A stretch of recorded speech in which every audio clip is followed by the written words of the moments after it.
Patron Saints of Nothing by Randy Rebay, page 175. This poem is a typhoon. After dinner, I sit cross-legged on the thin mattress in Tita Chato and Tita Inez's guest room, June's abandoned possessions spread out around me. A tortoiseshell guitar pick, a tangled pair of earbuds, some clothes, a small stack of pirated DVDs and CDs, and 3 books. America is in the Heart by Carlos Bulasan, selections from the Prison Notebooks by Antonio Gramsci, and the collected poems of Audre Lorde. That is everything, Tita Chato says, standing next to the bed. I'm going to help Inez clean up. As I said, feel free to take what you want. Okay, thank you. I'll probably take the books. After my aunt leaves, I pick up and re-examine each item, flip the guitar pick off my thumb like a coin, unfold and refold the clothing, untangle the headphones, leaf through the books, none of which I've read, as I'm more of a dragons and spaceships kind of guy. It's only a collection of random stuff June didn't deem worthy of taking when he ran away for a second time, but I can't shake the feeling that it's a coded language waiting to be deciphered, to be unlocked. But the events of the day, the new information about June, and my jet lag are a cocktail that have me feeling worn out and foggy. I move the things back into the box and set it aside, then I lie down. Unlike Tito Maning's, Tita Chato's house doesn't have AC. It's just a small oscillating fan mounted in the corner near the ceiling, blowing warm air on me every few seconds. Disembodied voices, barking dogs, passing traffic, and other night sounds float through the open window clear as if I were standing on the street. The rain continues, relentless. I wake a few hours later, and it takes me a moment to remember I'm no longer at Tito Maning's. From the muffled sounds of the TV coming through the thin walls, it sounds like my aunts are watching one of those singing performance shows, because there's music followed by applause, followed by the low sounds of judgment, and then either more applause or a chorus of boos. I check the time on my phone to find it's after midnight. I try to go back to sleep, but I'm wide awake now. I sit up, wipe the sweat from my forehead, and reach across to my book bag on the floor. I grab the Tagalog phrase book I brought with me, which I haven't opened since I was on the plane. I read the first chapter on introductions, the fan rustling the pages. Whenever it swings around, I whisper the Tagalog phrases to myself over and over until I feel like I'm reciting my prayers during Mass. But it doesn't feel right.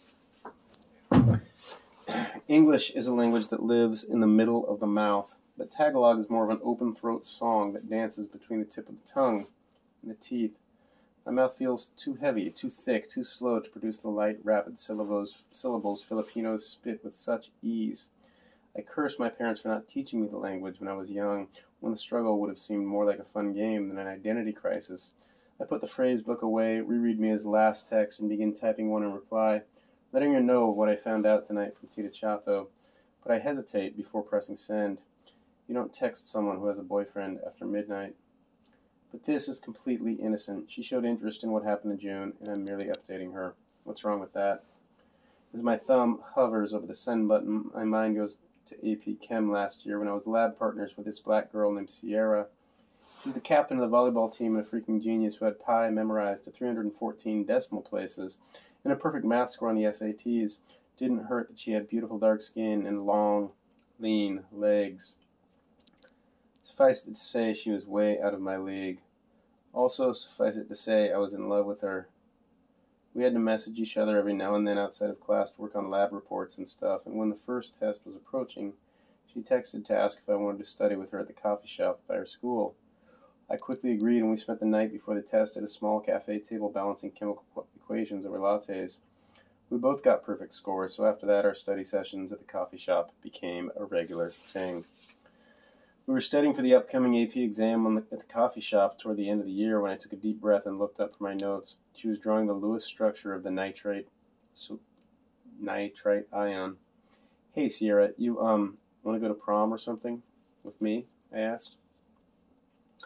She froze mid-drawing and stayed that way for a couple of seconds that felt like a century. If it hadn't been for the background sounds of the coffee shop's other patrons, I would have thought someone hit pause on the world. Slowly, Sierra looked up. I could tell by the "oh, honey" expression on her face that asking her had been a mistake. She said, "I'm sorry. I'm kind of waiting for someone to ask me." "Oh," I said, trying to wrap my mind around the implication that I, in fact, was no one. She put her pencil down and reached across the table to take my hand. No offense, Jay, you're a really nice guy, and an awesome lad partner, but I don't think of you like that. Why not? I asked. She seemed surprised at my question. I don't know.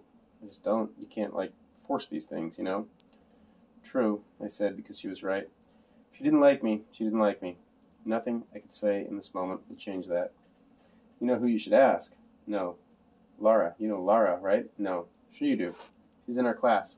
She's the one with Sierra went on to describe the girl I didn't know in great detail, but I stopped listening. When she finished, I said I'd think about asking this Lara. Satisfied that she had offered me a more suitable match, Sierra cleared her throat, let go of my hand, and picked up her pencil again. She completed her drawing and turned her notebook to me. Does this look right? Staring at me as last text, I realized that I'm as comfortable with her after only a couple days as I was with Sierra after several months. Sierra and I never even texted like this, but how does Mia feel? Would it end the same way it did with Sierra? Mia has a boyfriend, I tell my brain. She's studying to be a journalist, so hoping to find out what happened to June is probably nothing more than a project to her. Whatever. That's okay. I need her help. I send the text. Then I put my phone aside and stare at a brown stain on the ceiling that kind of looks like Spock in profile. While I wait for a response, I pick up the book of poems from June's stuff and begin reading some of them at random. The language is beautiful, and I imagine June sitting at the end of the bed, reading the words aloud and then asking me what I think they mean. Not like how English teachers do, where they basically try to get you to guess what they think it means. Like how I know he would have, like he genuinely wanted to know my thoughts.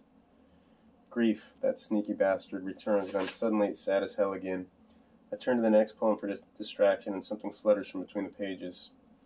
Pick it up from where it landed on the bed. A business card for a bookstore. There's a number and address and the owner's name. Strange, there's no website or email address. My phone buzzes. It's Mia. Wow, she replies to my update. That's crazy. I send to pick the business card. And I just found this in one of his old books. Maybe we can check out the store tomorrow? Sure. I'll stop by in the morning. We text for another half hour about nothing in particular before saying goodnight. And I read more of the poems. Never been a big poetry fan, but these are blowing me away. Why don't we ever read this kind of stuff in school? Then I reach a litany for survival, and my God, there's nothing I can do after finishing it besides close the book, stare at the ceilings, and soak in her words. This poem is a typhoon.